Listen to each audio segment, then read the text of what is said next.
kami dari komunitas Kejar Mimpi Langsa yang diinisiasi oleh CIMB Niaga.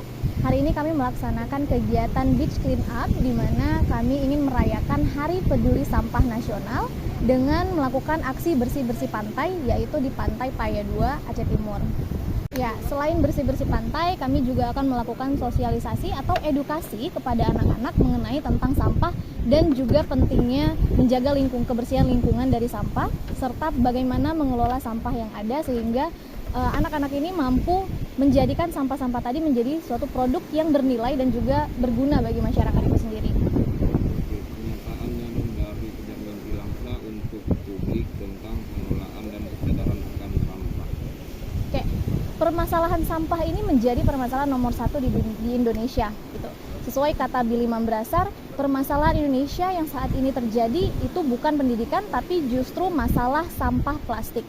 Dari masalah sampah plastik ini yang justru membuat Indonesia masih belum bisa berkembang karena masyarakatnya sendiri masih belum mampu mengelola sampah plastik tersebut. Gitu. Jadi dengan adanya kegiatan ini kami harapkan masyarakat melalui anak-anak generasi muda mampu mengerti bagaimana pentingnya menjaga lingkungan dari sampah dan juga mampu mengolah sampah tersebut menjadi suatu produk yang bernilai dan dapat menjadi pemasukan tambahan bagi masyarakatnya dan mampu menjadi masyarakat yang mandiri demi Indonesia yang maju.